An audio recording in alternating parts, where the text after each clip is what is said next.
امشب در 24 وعده تازه ترامپ برای پیروزی بزرگ در ایران. رئیس جمهوری آمریکا با اشاره به موفقیت مأموریت در ایران گفته برنامه‌ای برای از سرگیری مذاکرات وجود نداره. یا در درون کشور اختلاف ایجاد میکنن و ماها رو با هم به دعوا میندازن و ما همدیگر رو ترور میکنیم با نقشه هایی که اونا کشیدن. تنش در بالاترین سطوح حکومت بر سر مذاکره با آمریکا. پزشکیان از اختلاف و ترور شخصیت گفت. قالیباف تاکید کرد صحبت با واشنگتن تابو نیست. صف پمپ پاسداران. مطمئنم تا چهارراه پاسداران همینطور ادامه داره چون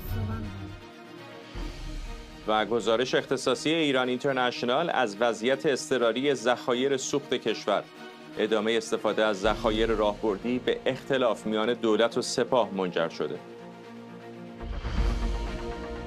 از استودیوی ایران اینترنشنال این 24 است با فرداد فرهزاد. بینندگان ایران اینترنشنال در ایران و سراسر جهان سلام و وقت بخیر. رئیس جمهوری آمریکا میگه برنامه‌ای برای از سرگیری مذاکرات با ایران وجود نداره و آمریکا به زودی به یک پیروزی بسیار بزرگ دست پیدا میکنه. دونالد ترامپ در تروت سوشال تصویری با عبارت مأموریت انجام شد منتشر کرده، عبارتی که یادآور صحبت‌های جورج بوش درباره جنگ عراق در سال 2003 است. ترامپ با اشاره به اعتراضات در ایران هم گفته جمهوری اسلامی برای ترساندن معترضان از مسلسل و تک‌تیراندازها استفاده میکنه. ترامپ همینطور گفته به باور او مجتبی خامنه‌ای به شدت زخمی اما زنده است. خبرنگارمون سمیرا قرایی از کاخ سفید همراه ماست. آقای ترامپ حرف از یک موفقیت بزرگ به زودی میزنه ولی ظاهرا نه در سایه یک مذاکره. همینطوری میگه مذاکره‌ای در کار نیست. پیشتر هم در 2 هفته گذشته بحث این که حتی برنامه‌ریزی شده باشه برای مذاکره رو رد میکنه، برخلاف اون چیزی که از سمت جمهوری اسلامی جسته و گریخته داریم میشنویم که اگر ایالات متحده برگرده به یادداشت تفاهم ما هم برخواهیم گشت. حرف زدن با ایالات متحده تابو نیست، ولی اینجا در کاخ سفید آقای ترامپ دنبال مذاکره فعلا در این شرایط نیست و اون بحث عملیات طرد اقتصادی رو پیش گرفته. همین ساعتی پیش هم باز مطالبی رو منتشر کرده که در رابطه با عملیات طرد اقتصادی است. یکی از مقالات وال استریت ژورنال منتشر کرده که تیترش اینه که آقای ترامپ اسکات بسنت رو به جان جمهوری اسلامی انداخته و صبح هم یک گفتگوی رادیویی فرداد اینجا انجام داد با گلن بک از تحلیلگران سرشناس محافظه‌کار، دهه‌هاست در این حوزه کار میکنه. خیلی هم آقای ترامپ بهش علاقه داره. راجع به ایران ازش سوال پرسیدن، راجع به وضعیت رهبری در ایران، اینکه چقدر لازمه در نهایت مردم ایران خودشون سرنوشت خودشون رو تعیین بکنند. که یک دو نکته مهم داشت صحبت آقای ترامپ، از جمله راجع به مردم و حرکت‌های اعتراضی. به این اشاره کرد که هر بار که بیرون آمدن جمهوری اسلامی اونها رو به رگبار بسته. میگه که لازم نیست که آدم شجاعت خاصی داشته باشه، آدم خاصی باشه. شما وقتی به خیابان میری و جمهوری اسلامی شما رو با مسلسل میزنه یا تک‌تیرانداز بالای ساختمان‌ها شما رو میزنند، خب شما برمیگردی میره خونه. هر چقدر آدم شجاعی باشی در نهایت در خیابان نمیمونی. انتظاری وجود نداره از مردم که بخوان اعتراض انجام بدن، ولی جمهوری اسلامی بسیار ضعیف شده، عملیات نظامی خودشون رو موفق ترسیم داره میکنه. راجع به مسائل اقتصادی از قضا در این مصاحبه رادیویی چندان فرداد آقای ترامپ صحبت نکرده. راجع به مجتبی خامنه‌ای اظهار نظری کرد.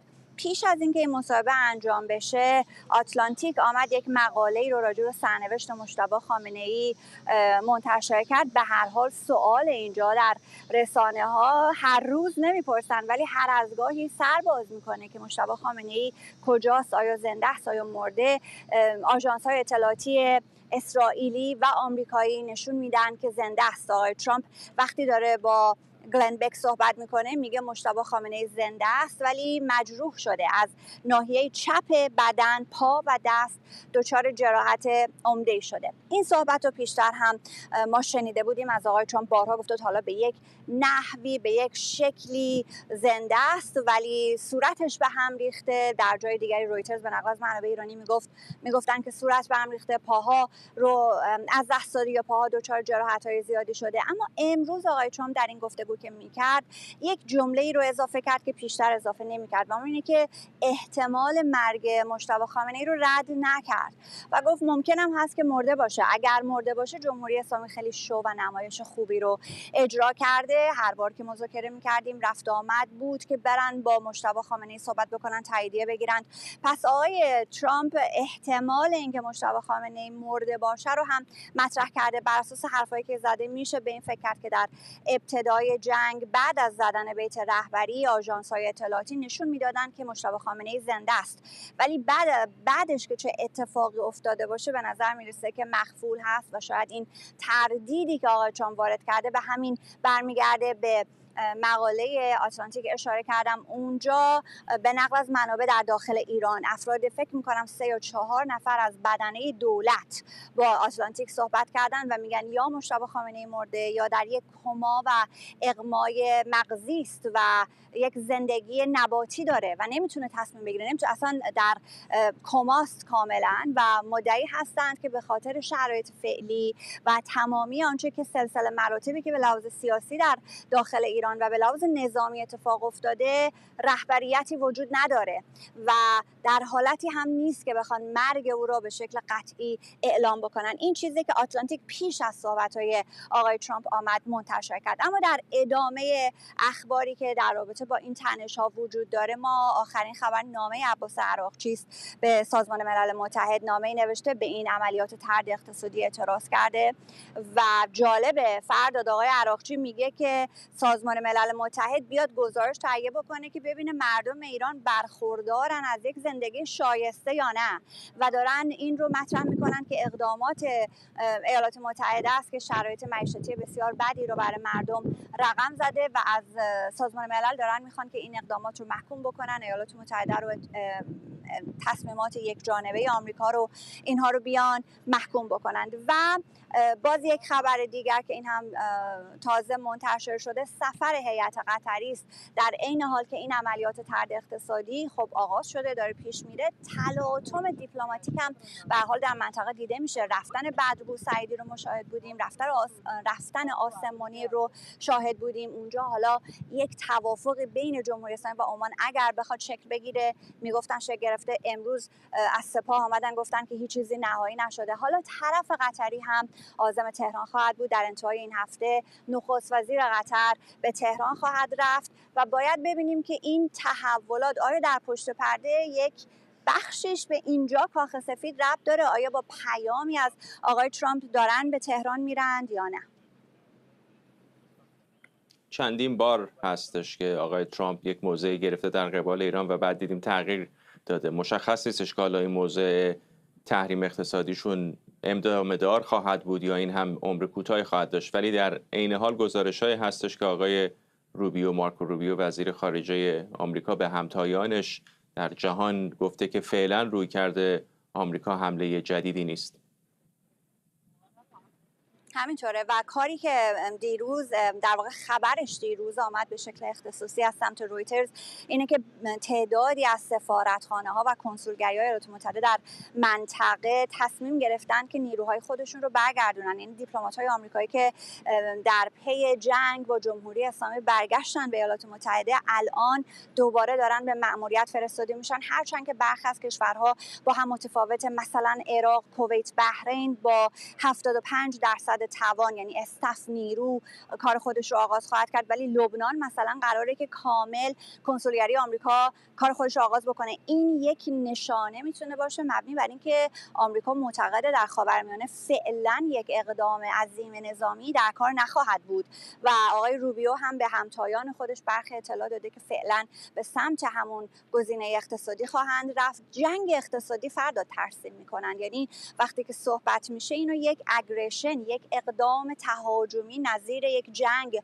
دارن معرفی میکنن. اگر نگاه بکنیم نامه عراقچی هم همینه، میگه فشار گذاشتن پشت کشورهای ثالث، پشت افراد با ملیت‌های مختلف که با ما قطع ارتباط بکنن. یعنی آمریکا دیگه دنبال جمهوری اسلامی نیست، بلکه دنبال همه آن کسانیه که با جمهوری اسلامی دارن مراوده میکنن. جنگ اقتصادی است، این رو دارن پی میگیرند. دارن دیپلمات‌های خودشون رو به منطقه دوباره میفرستند و آقای بسنت هم نظیر صحبت‌های آقای روبیو رو کرده بود که آغاز این کارزار جنگ اقتصادی به این معناست که فعلا کارزار جنگ نظامی در کار نخواهد بود. ممنونم از تو. سمیرا قرایی از کاخ سفید. منابع آگاه به ایران اینترنشنال گفتند بحران کمبود سوخت به مرحله هشدار رسیده و باعث اختلاف میان دولت مسعود پزشکیان و سپاه شده. سپاه با ادامه استفاده از ذخایر راهبردی مخالفه، اما دولت پزشکیان از بیم اعتراضات بر ادامه این کار اصرار داره. بر اساس این گزارش‌ها همزمان کسری روزانه بنزین به 15 میلیون لیتر رسیده و حملات اخیر اوکراین به پالایشگاه‌های روسیه واردات سوخت رو متوقف کرده. هرچند که همزمان با طولانی تر شدن صف‌های بنزین دولت میگه مشکلی در تامین سوخت وجود نداره. سلام، امروز 4 شهریور چهارشنبه، صف پمپ بنزین پاسداران. مطمئنم تا 4 پاسداران همینطور ادامه داره، چون صبحم همین وضعیت بود.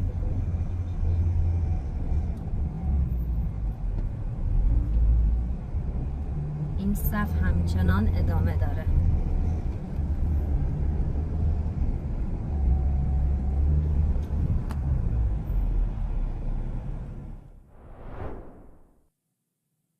عطا حسینیان، روزنامه‌نگار اقتصادی به حوزه انرژی از برلین با ماست. آقای حسینیان، هم موضع سپاه رو شاید بشه فهمید، هم موضع دولت رو، ولی راه حل طلایی این وسط وجود نداره. در وضعیتی که فشار اقتصادی اینقدر سنگین هست، واردات بنزین تقریبا غیر ممکن هست، صادرات نفت هم غیر ممکن، آیا هیچ راهکاری اصلا دارن برای تامین سوخت مورد نیاز؟ درود به شما، وقتتون هم بخیر. اتفاقا میشه الان دیگه فهمید اون دستپاچگی و اون هیجانات و اون حالت عصبی دولت و اون حکومت به صورت کلی چرا، برای چی بوده تو این 1 ماه اخیر برای تغییر قیمت بیشتر سمت تغییر سهمیه ها، دستکاری سهمیه ها. حالا میشه معنی کرد که جمهوری اسلامی بیشتر از اون که بخواد قیمت بنزین رو فعلا افزایش بده، دنبال شاید بشه گفت جیره بندی بنزینه، چون عملا ما واردات رو از دست دادیم، هم مسیر جنوب رو هم مسیر شمال رو، و حالا بحثی که اتفاق افتاده اینه که کشور اینجور که خبرها داره میاد دست به ذخیره راهبردیش برده. ذخیره استراتژیک کشور تقریبا 11 تا 15 میلیارد لیتر ذخایر سوخت مایع است. این میتونه مازوت باشه، گازوئیل باشه، بنزین باشه. بنزین تقریبا 3 میلیارد لیتر ذخیره است که حالا بر اساس خبرهایی که اومده این گپی که بین مصرف و تولید بوده، این کاهش تولید ما و عدم توانایی در واردات باعث شده که دولت به خاطر جلوگیری از اعتراضات گسترده از اون ذخایر برداشت کنه و حالا ما ذخایر انرژی سوختمون مخصوصا بنزین و بعد گازوئیل به احتمال خیلی زیاد به مرحله بحران رسیده. وقتی به مرحله بحران میرسه، در اون ادبیات پدافند غیر عامل انرژی، یعنی اینکه کشور اگر ذخایر انرژیش به مرحله بحران برسه، به مرحله هشدار برسه، یعنی اگر پالایشگاه از مدار خارج بشن، بنزین برای در خوشبینانه ترین حالت برای 10 روز در کشور موجوده. بعد از اون دیگه بنزینی در کشور وجود نداره.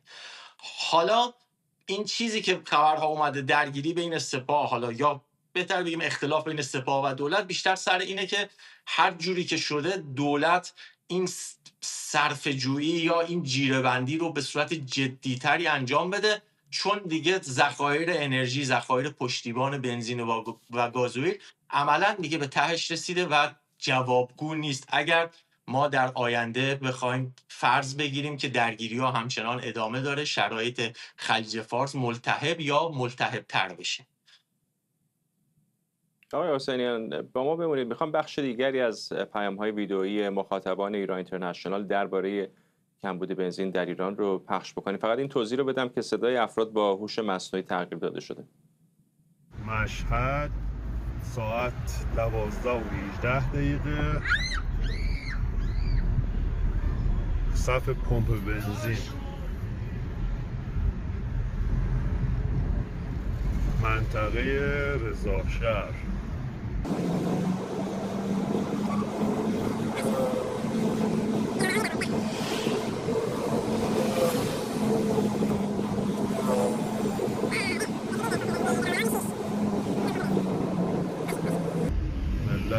میشه در صحنه. ساعت 11:53 است. کل شهر بابل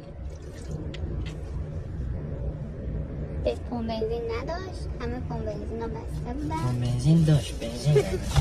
همون بعد ما اومدیم این پمپ بنزین، اینجا هم میگن که 10 دقیقه دیگه، کمتر از 10 دقیقه دیگه مملکت قانون داره همینجوری. برق میاد و شما میتونید بنزین بدن. همه اینجا منتظر وایستادن، میگه این پیامه واسه بنزین.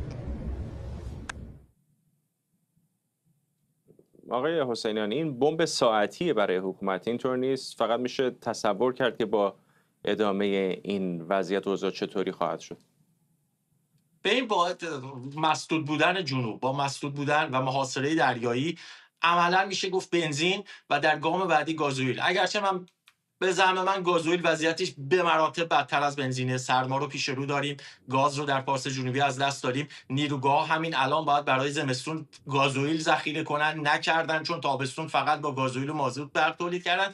گازوئیل وضعیتش بدتره، اما با چشماندازی که در خلیج فارس داریم، اگر همین جور محاصره دریایی بمونه، دولت ناچارن باید جیره‌بندی بنزین رو انجام بده. دیر یا زود اینو انجام میده. برای دولت فعلا جیره‌بندی بنزین خیلی مهمتر از افزایش قیمت. افزایش قیمت رو اگر انجام بده، فقط به خاطر اینه که یک جوری این افزایش انقدر باشه که کاهش قیمت نتیجهش باشه. اما با ورود به فصل سرد، اگر محاصره دریایی ادامه پیدا کنه، ما در رابطه با بنزین و گازوئیل میتونیم بگیم که واویلای اول مصیبته. گازوئیل هم گازوئیل نیست، بعد از گازوئیل گاز رو نداریم، یعنی چون گاز نداریم گازوئیل رو به مشکل میخوریم. گازوئیل نباشه، نیروگاه‌ها یکی از مدار خارج میشه و این زمستون میتونه هم آلودگی شدید داشته باشه به دلیل کیفیت بد بنزین، هم خاموشی برق داشته باشیم به دلیل نبود گازوئیل در نیروگاه‌ها، و هم اون حمل و نقل عمومی ترانزیت کشور به دلیل محاصره دریایی و اون باری که رو دوش کریدورهای زمینی ما افتاده و مصرف بیشتری رو نتیجهش بوده، مصرف بیشتر گازوئیل. به احتمال خیلی زیاد ما در زمستون به سرعت درگیر یک ناترازی شدید گازوئیل هم خواهیم شد. قاچاق گازوئیل هم نباید فراموش کنیم که میشه گفت زمستون واقعا، اگر یه مقداری سرما غیر نرمال باشه، واقعا زمستون واویلای اول مصیبتی خواهد.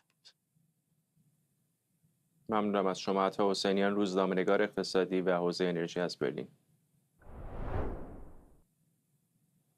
محمد باقر قالیباف در پاسخ به مدیر مسئول روزنامه کیهان از صحبت با آمریکا دفاع کرده. رئیس مجلس ایران نوشته بعضی در کمینند تا دستاوردهای تیم مذاکره کننده رو خیانت بدونند، در حالی که از نظر او گفتگو تابو نیست بلکه ابزاری برای پیشبرد منافع ملیه. همزمان مسعود پزشکیان با اشاره به آنچه که دخالت بیگانگان خوانده تاکید کرده دشمن نقشه میکشه تا بین مقامات دعوا درست کنه و اونها دست به ترور شخصیت همدیگه بزنن. به اینا دست از این ترورهای ناجوانمردانشون بر نمیدارن، یا در درون کشور اختلاف ایجاد میکنن و ماها رو با هم به دعوا میندازن و ما همدیگر رو ترور میکنیم با نقشه هایی که اونا کشیدن، و یا وقتی که از این نقشه ها ناامید میشن، حمله مستقیم رو کشورهای اسلامی رو به جون هم میندازن. ما مصممیم در مقابل این فشارها و این مشکلات با کمک شما و با کمک مردم عزیزمان با عزت و سربلندی بیرون بیاییم و این رو حتما این کار اتفاق خواهد افتاد. بیژن کیان، کارشناس امنیت ملی و همکارم مراد ویسی، هر دو از استودیوهای ما در واشنگتن به ما پیوستن. ممنونم از هر دوی شما آقایون. با همکارم مراد شروع میکنم. دیگه حدس و تحلیل و برآورد نیست، کاملا مشخصه که مقامات جمهوری اسلامی زیر این فشار سنگین آمریکا دارن به جان هم میافتن. به نظرم بحران‌ها از جنس فروپاشیه، یعنی نوع بحران‌هایی رو که من دارم میبینم بحران‌هایی از جنس فروپاشیه. نمیخوام بگم فروپاشی به زودی اتفاق میفته، ولی جنس بحران‌ها جنس فروپاشیه. اینی که در کشور برق نیست، اینی که در زمستان گاز قراره نباشه، الان بنزین نیست، گازوئیل نیست و هیچ چشماندازی هم برای بهتر شدنش نیست، چشمانداز برای بدتر شدنه. یعنی با این اوضاعی که هست در زمستان، همونطوری که آقای حسینیان گفتن، اوضاع اقتصادی بدتر خواهد شد. بنزین هم از امارات نمیتونن وارد کنن چون روابط تجاری قطع شده، از روسیه هم نمیتونن وارد کنن. روسیه پالایشگاهاش با حملات پهپادی اوکراین آسیب دیده، صادرات بنزین و گازوئیل رو اصولا ممنوع کرده.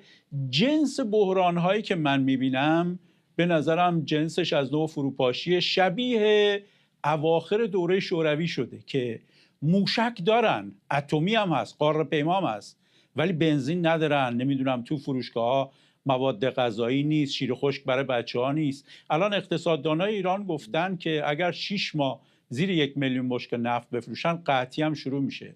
من اگر بخوام با یک عبارت توصیفش کنم، بحران‌هایی که داریم می‌بینیم از جنس فروپاشیه و به نظر میاد جمهوری اسلامی همونطور که خود شما گفتید یه بمب ساعتی زیر پاشه. تهران بی بنزین یعنی یه بمب ساعتی که هر لحظه ممکنه منفجر بشه. آقای کن، حتی در دوران اوج جنگ ایران و عراق هم ایران میتونست نفت بفروشه. این الان بی سابقه است که یک قطره هم نمیتونن صادر بکنن. به نظر میرسه که این تنفس مصنوعی تا یک زمانی میتونه ادامه پیدا بکنه، چون بخشی از سوخت ایران، بخشی از نفت ایران همچنان در آبهای آزاد هست، بخشی از تراکنش‌ها هنوز حواله نشده تا با ایران برسه. ولی میشه حدس زد که در هفته‌ها و ماه‌های پیش رو اگر این محاصره همینطور ادامه پیدا بکنه، خب اون پول‌ها هم ته خواهد کشید. بعد از اون چه اتفاقی به نظرتون میفته؟ مرگ جمهوری اسلامی. فرداد، با درود به شما بینندگان بسیار محترم شما و دوست محترم آقای ویسی.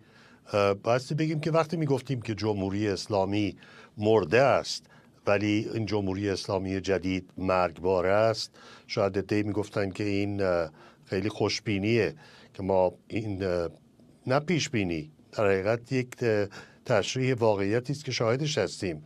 ببینید، مثل این میمونه که شما یک کسی که نبضش دیگه کار نمیکنه، ضربان قلبش هم قطع شده و روی این نوار مغزیش هم حرکتی صورت نمیگیره، بگیم مالا ممکنه هنوز زنده باشه. نه، زنده نیست. اون جمهوری اسلامی که ما میشناختیم فرداد مرده است به هیچ عنوان. ولی وقتی من اینجا نشستم و میبینم که سیاست کلی این است که بیایم ما گلوگاه تنفس و تغذیه مردم ایران رو بگیریم و از این طریق بتوانیم که جمهوری اسلامی را به طور کلی، یعنی همین چیزی که هست، همین موجود مرگباری رو که وجود داره، به امید فروپاشیش باشیم، باید یک کمی تحمل بکنیم. برای اینکه بله، محاصره اقتصادی، اصولا جنگ اقتصادی در کنار جنگ روانی و در کنار عملیات نظامی موفق بوده. در کوبا موفق بوده، در ونزوئلا موفق بوده تا اندازه‌ای، ولی به طور کلی ما کارنامه خیلی خوبی در براندازی نداریم. اینه که بایستی مشارکت مردم ایران، همونطور که بارها گفتیم، آخرین حرکت رو مردم ایران میکنن. همون جایی که درست بالاترین میزان فشار به نهاد جمهوری اسلامی وارد می شود، خوب است که مردم ایران، و اینو ما نمیگیم، خود مردم امروز تشویق میکنند کارکنان صنعت نفت و صنایع دیگر رو که اعتصاب کنند. یعنی تمام فشاری رو که ممکنه به نهاد جمهوری اسلامی، ببینید سخت جانه، چون 48 ساله که خون مردم رو در شیشه کرده، دارایی مردم رو انباشته کرده و یک شرکت وازتی به اسم سپاه پاسداران با سازمان امنیتش در اختیار داره، سازمان اطلاعاتش، که بگیره و ببنده از این ثروت مسروقه تا اون جایی که بتونه حفاظت بکنه. میبینیم که شخصیت‌های تبهکار رو از زندان بیرون میآورند، روی مبل‌های شیک و سفید میرشانند و صحبت‌هایی میکنن که انگار دنیایشان امن و امان است و این پول‌ها هم سر جاش هست، ولی نیست. جمهوری اسلامی که ما میشناختیم بدون شک مرده. اینی که باقی مونده مرگباره. ولی اگه خورده دقیق‌تر نگاه کنیم فرداد، به این نتیجه میرسیم که این مرگبار بودنش گریبان خودش رو خواهد گرفت، به خصوص اگر مردم هم مشارکت بکنن که دارن میکنن. بسیار اگر دنبال نیروهای ریزشی هم میگردید، کمی با دقت نگاه کنید، میبینید که تعدادشون کم نیست. حتی کسانی که امید بسته بودند که شاید تا آخرین لحظه این تکه استخوانی که برایشان پرتاب میشود آنها را زنده و سالم و قوی نگه دارد که این نهاد جنایتکار رو برپا نگه دارن، ولی میبینیم که اونها هم بریدن، اونها هم جدا شدن، نه به خاطر اینکه از لحاظ ایدئولوژیک باورشون عوض شده، برای اینکه میبینن که کفگیر به ته گیگ خورده، استخوانی در کار نیست. مراد، میدونم که فشار اقتصادی همون طوری که جنگ هم میتونه ممکنه به سقوط حکومت ها منجر بشه، بارها هم در تاریخ دیدیم، ولی تضمین و گارانتی که وجود نداره و در عین حال هم میگن هیچ موقع دست کم نگیر که چقدر شرایط میتونه بدتر باشه. حتی کره شمالی هم مثلا دهه 50 تا 70 میلادی تقریبا زندگی نرمالی داشتن. چقدر این وحشت به نظرت وجود داره که به شرایط قحطی بریم، ایران نتونه چیزی صادر بکنه ولی جمهوری اسلامی همچنان به ضرب زور و اسلحه سرکوب رو ادامه بده و موجی از مهاجرت رو شاهد باشیم و وضعیت کاملا از کنترل خارج بشه؟ به نظرم یه چهارگانه خطرناک روبروی نظامه و نظام خیلی براش سخته بتونه از این در بره. اول اینی که شاخصهای اصلی اقتصاد و اداره کشور همه دارن منفی و قرمز میشن، یعنی درآمد نفت قطع شده، محاصره بنادر وجود داره و از اون طرف گاز، برق، بنزین، همه اینا وضعشون خرابه و این شاخصهای اقتصاد کارش نمیشه کرد. این یکی، یعنی واقعیت خطرناکیه. دوم اینی که در کنار این واقعیت خطرناک مردم در کنار حکومت نیستن، چون حکومت مردم رو کشته. مردم و حکومت کمک نمیکنن در مصرف بنزین، صرفه‌جویی یا در صرفه‌جویی برق. مردم میگن تو اینترنت ما رو قطع میکنی، ما رو میکشی، ما برای چی باید کمکت کنیم؟ و حتی مردم چون احساسشون اینه که دولت میخواد بنزین رو گرون کنه، بیشتر میرن دنبال اینه که یه راهی پیدا کنن که بلکه بتونن که یک مثلا مصرفی برای خودشون نگه دارن. بنابراین مردم هم با حکومت نیستن. این دو. سوم اینه که یه فشار بین‌المللی شدید وجود داره از طرف بزرگترین قدرت سیاسی، اقتصادی و نظامی جهان، یعنی آمریکا، و این احتمال وجود داره این فشار اقتصادی که داره بیشتر میشه حتی ممکنه منجر به اون بشه که آمریکا مثلا یه جایی بیاد پالایشگاه و نیروگاه رو بزنه. اونجا دیگه بنزین و برق فروپاشی کامل میکنه به نظرم. اینم عامل سومه. و عامل چهارم که همه اینها رو بدتر میکنه، در درون خود حکومت هم یک دستی وجود نداره برای تصمیم گیری در مقابل این فشارهای سگانه. در درون حکومت دو دستگیه. بعضی هاشون میگن جنگ رو ادامه بدیم، بعضی ها میگن تموم کنیم. حتی امروز من شنیدم سر استفاده از ذخایر استراتژیک بنزین با هم اختلاف دارن. دولت میگه بیاریم توزیع کنیم که بلکه این فشار آخر شهریور از سر بگذرونیم. سپاه میگه نه، من این بنزین و گازوئیل برای جنگ میخوام، مردمم نداشته باشن، من برای جنگ اینو میخوام. این چهارگانه خطرناکیه. آخرین نکته که میتونم عرض کنم که آیا میتونه دوام بیاره یا نه، مثلا کره شمالی یه جایی رسید مردم به علف خوردن رسیدن دهه 1995. من فکر میکنم در ایران شرایط به اون سمت نمیره که حکومت بمونه با این شرایط بد خواهد شد ولی حکومت نمیتونه ادامه بده. چرا؟ چون اصولا نظام بین‌الملل ایران اینقدر براش مهمه که اجازه نمیده ایران در اردوگاه چین و روسیه بمونه. اصلا دلیل اصلی که اومدن جمهوری اسلامی رو بندازن اینه که در جنگ سردی که شروع شده بین چین و آمریکا، برخلاف جنگ سرد قبلی که بین شوروی و آمریکا بود، در این جنگ سرد جدید ایران اینقدر مهمه که اجازه نمیدن حکومتش با چین و روسیه باقی بمونه. این نکته مهمی است بگم آقای کیان، چون جمهوری اسلامی به نظر اراده ادامه بقا رو به هر قیمتی داره، اما از خطوط قرمزی به نظر میرسه عبور کرده در این به خصوص ماه‌های اخیر که دیگه نه فقط ایالات متحده بلکه متحدان منطقه‌ایش هم به این راحتی ها نمیتونن اجازه بدن که ادامه پیدا بکنه بقای این حکومت. آیا این تفسیر درستی است از وضعیت جمهوری اسلامی؟ بدون شک. البته فکر میکنم که فرداد یه مدت طول کشیده که ما به این نتیجه برسیم با اطمینان که جمهوری اسلامی از اون خطی رد شده که خدا هم دیگه نمیتونه کمکش بکنه. به همین دلیله که با چنین اطمینانی ما هاست که تکرار میکنیم جمهوری اسلامی که ما میشناختیم مرده است. ولی ببینید دیروز یکی از من سوال میکرد که آقا شما این شرایط رو بررسی میکنید که ما خواهیم یک اقدام قاطع انجام بدیم، چون همه میدونیم این چیز مخفی نیستش که این تحریمات ثانوی، این تحریم هایی که الان اعمال میشه در بالاترین سطح، هدفش چینه و چینه که 90% اونچه که جمهوری اسلامی در ایران میتواند نفت بفروشد میخرد. بنابراین گفتیم چیکار بکنیم؟ گفتیم ما یه مرزی داریم در جنوب شرق ایران به اسم مرز ریمدان.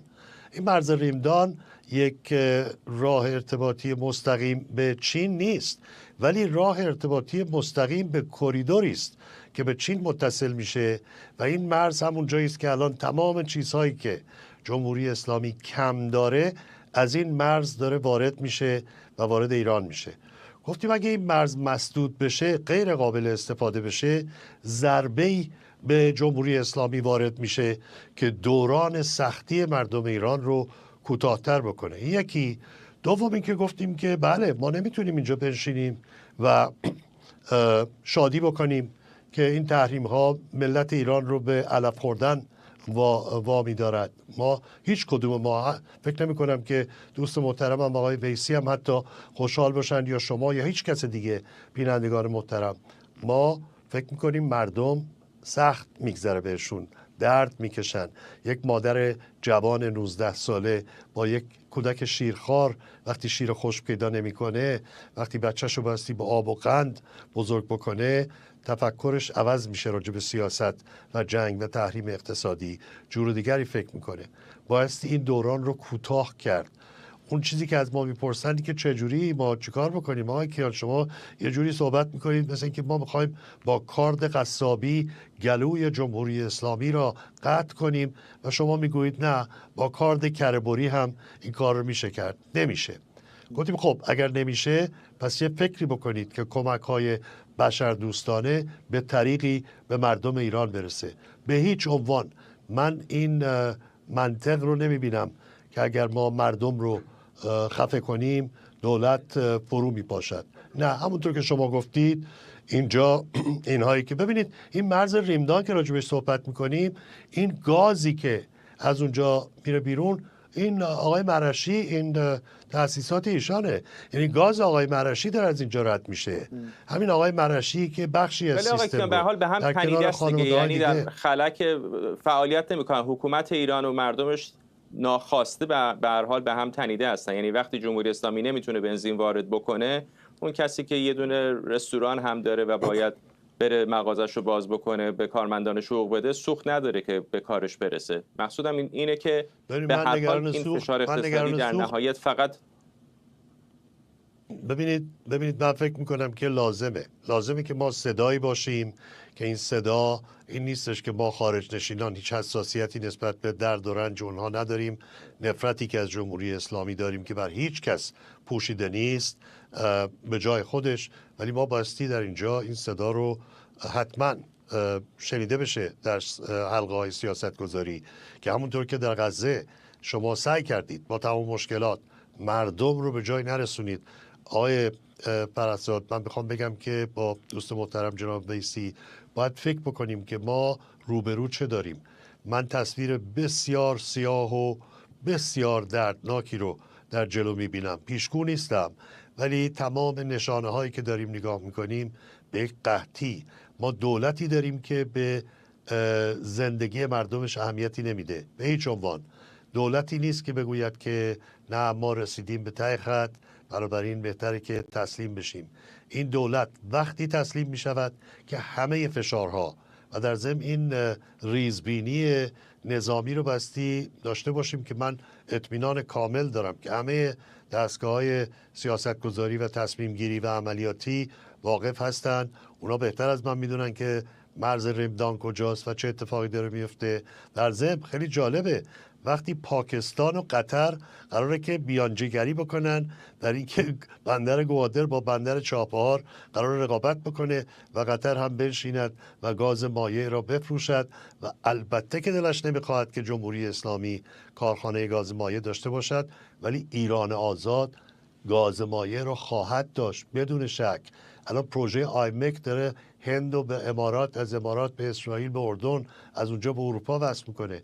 جمهوری اسلامی نمیتونه بخشی از این باشه، ولی وظیفه ماست که به یاد سیاستگزاران در سراسر دنیا بیاریم که جمهوری اسلامی ایران نیست. ایران باقی خواهد ماند و ایران اون مردمی هستند که دیگر این جمهوری اسلامی را نمیخواهند. باید تلاش کنیم که درد و رنج رو برای مردم ایران کمتر بکنیم و تمام این تلاش رو خواهیم کرد. هستند کسانی که بسیار بسیار نزدیک این شرایط رو دنبال میکنن و حتی شاید در اتاقهای تصمیم گیری هم حضور داشته باشند و این صدا رو به صدای بلند تکرار خواهند کرد. فردا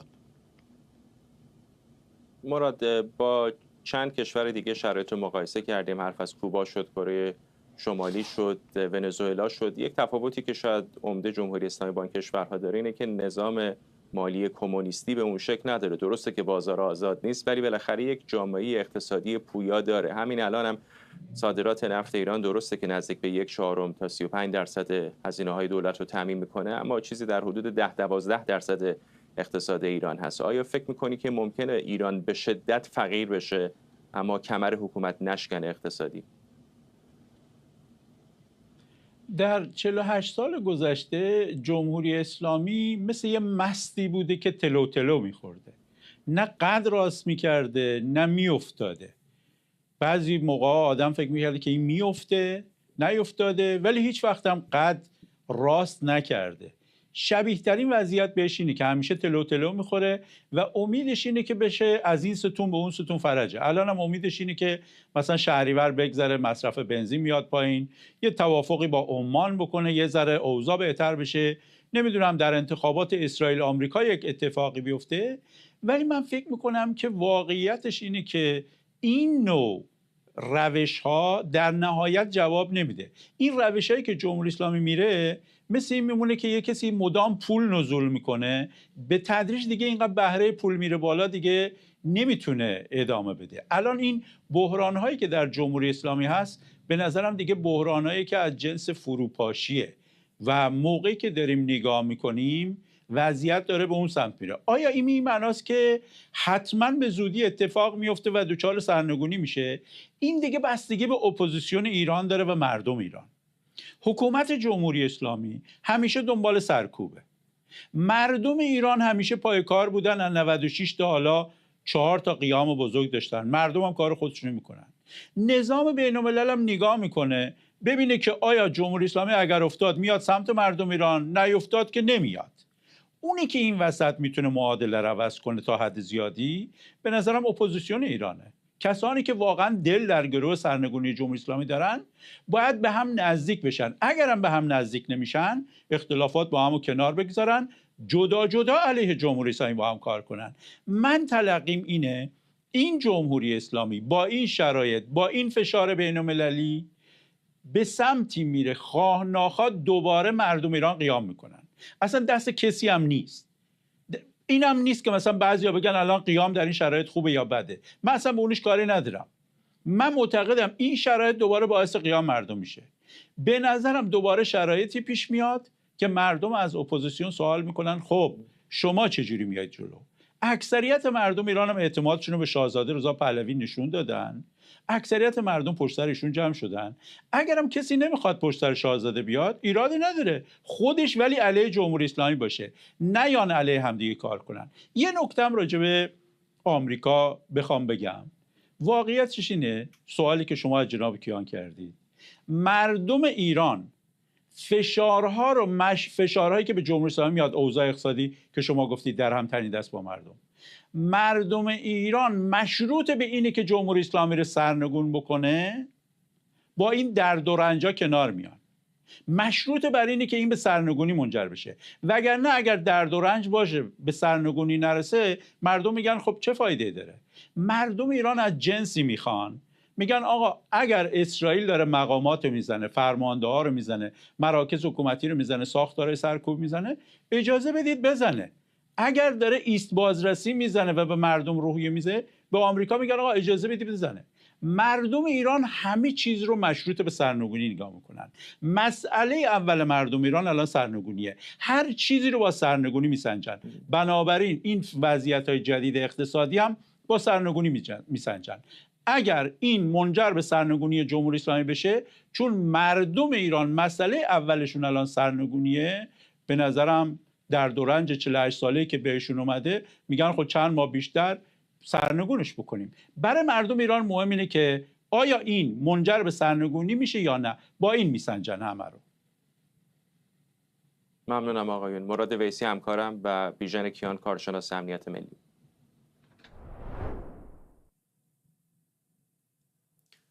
مقامات دولتی در نپال میگن سیلاب‌های ناگهانی در مناطق مرزی این کشور با چین دست کم 95 کشته بر جا گذاشته. به گفته مقامات حدود 400 نفر از جمله 341 شهروند خارجی در مناطق سیل زده ناپدید شدند و عملیات جستجو برای یافتن افراد ناپدید شده در مناطق آسیب دیده هنوز ادامه داره. سازمان ملل هم گفته برای کمک به مناطق آسیب دیده آماده است. خبرنگارمون اردوان روزبه از مرکز شهر واشنگتن به ما پیوسته. اردوان، بخشی از این تصاویر رو دیدیم، واقعا هولناکه، میزان و حجم و اندازه سیل ناگهانی که در این منطقه مرزی رخ داده. فرداد، آن چیزی که انسان به سر خودش میاره نه فقط در جنگ ها و درگیری های روبرو و قتل و کشتاره که به نظر میرسه با تغییر وضعیت اقلیمی و آن چیزی که بر سر طبیعت هم میاره حالا باید هزینه های بسیار دردناکی رو بده. تصاویری که از مرز تبت و در واقع نپال منتشر شده چنان تکان دهنده است و بعضی از گزارش‌ها که گزارش محلی هستش میگه ارتفاع سنگ و یخی که بر روی مردم ریخته بالای 70 متر بوده. اما آن چیزی که روشن هست تا اینجا، ما میدونیم یک زلزله 4.14 ریشتری اول، یعنی پیش از این سیلاب عظیم یخ و آب و سنگ رخ داده در منطقه و بعد این حجم عظیم حرکت کرده. آخرین گزارشی که NPR داره میگه 98 کشته به طور قطعی تایید شده، سمت نپال 95 نفر و سمت تبت در چین 3 نفر کشته داشته. اما نکته مهمتر و شاید با اهمیت‌تر داستان اینه که هنوز انقدر این حجم بالاست که دقیقاً تعداد روشنی نمیشه گفتش که چند نفر کشته یا مفقود شدن. تا الان عددها داره میگه 403 مفقود در نپال وجود داره، اما قطعاً این عدد بالا خواهد رفت. نکته دیگر هم شاید قابل توجه باشه که بخش عمده از این افراد یا زائران غیر محلی و یا توریست ها بودن. عددهایی که من تا این لحظه دارم 133 هندی، 47 آمریکایی، 34 استرالیایی، 33 بریتانیایی و 24 کانادایی در بین مفقود شدگان هستن. سفارت‌های این کشورها تماس‌هایی رو در منطقه دارن تلاش می‌کنن که بررسی کنن وضعیت اتباع اون کشورها به چه نحوی است. اما فراتر از این به نظر میرسه که در 3 منطقه مهم، یعنی راسوا، بودکوشی، تریشولی و منطقه 4 در گروننگ مهمترین بخشایی هستش که توریستی است و این افراد اونجا کشته شدن یا مفقود شدن. یک رهبر حزب در نپال داره میگه که سازمان ملل، رئیس سازمان ملل تماس با اون داشته و اعلام آمادگی کرده برای همکاری. دولت چین هم اعلام آمادگی کرده برای اینکه کمک‌ها رو بتونه برسونه تا مفقود شدگان پیدا بشن. همچنین آقای مودی هم در تماسی که با نخست وزیر هند با دولت نپال داشته آمادگی خودش اعلام کرده برای کمک کردن. اما آن چیزی که مشخصه اینها همه بخشی از ماجراست و هنوز به طور مشخص عددها روشن نشده.